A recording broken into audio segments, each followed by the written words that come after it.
Hi, good morning children. This is chapter number 31, branches of science.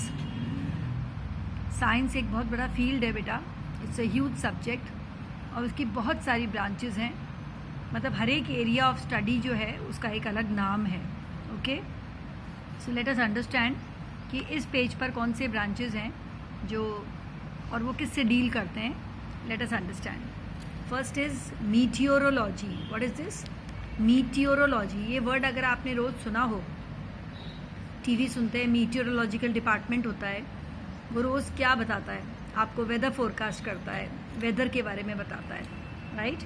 Meteorology. So you have the answer here, meteorology.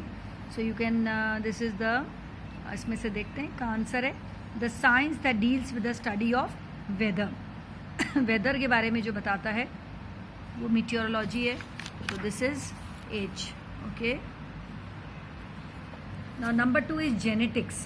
कभी कभी आपने देखा होगा कि अपन एक वर्ड सुनते हैं कि इनकी मम्मी को ये प्रॉब्लम थी तो इनको भी है. जीन्स से जो आती है जेनेटिक्स, है ना? तो genetics is basically the study of heredity.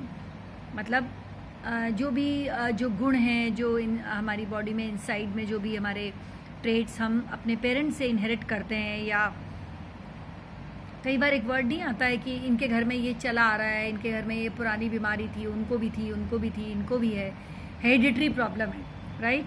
तो ये हेरिडिटी का मतलब ही यही है कि जो जीन्स में चलता आ रहा है. So this study is genetics. Third is medicine. Medicine तो सिंपल है. मेडिसिन जो ब्रांच है, दिस स्टडीज़ द डायग्नोसिंग, मतलब पता लगाना, ट्रीट करना, and preventing disease and injury. This is basically medicine. तो मेडिसिन का नंबर I, और जेनेटिक्स का आप मार्क कर सकते हो नंबर G. ठीक है. Number 4 chemistry. Chemistry, physics, biology, zoology, botany, ये सब इंपॉर्टेंट ब्रांचेस साइंस के हैं. Chemistry deals with chemical reactions. जो भी केमिकल रिएक्शंस होते हैं, अलग अलग एसिड बेसिस सब जो आप पढ़ते हो साइंस में, that is chemistry. Zoology is basically study of animals and their lives. So this is number D, zoology. Paleontology. What is this word? Sorry, first is physics. Physics is a branch जो आप बड़े होके पढ़ेंगे. The study of matter, मतलब जो भी हमारे आसपास है, which has wait, right? Energy which has weight and occupy space, that is called matter. Energy और laws के बारे में, this is study of physics. बहुत सारे physical laws होते हैं, उनके बारे में आप पढ़ेंगे. Number 7 is paleontology. Paleontology is the science of the forms of life that existed in the prehistoric period. Historic period और prehistoric period. Historic period वो होता है जब से हमको सब पता है या हमारे पास सब written records हैं, वो हिस्टोरिक पीरियड है. और प्री हिस्टोरिक पीरियड है जिसके बारे में हमें ज़्यादा मालूम नहीं है, कुछ रिकॉर्ड्स नहीं हैं, बस कुछ आर्टिफैक्ट्स हैं, कुछ चीज़ें हैं जिनसे हम उस एज के बारे में पता करते हैं. So this is paleontology, number C.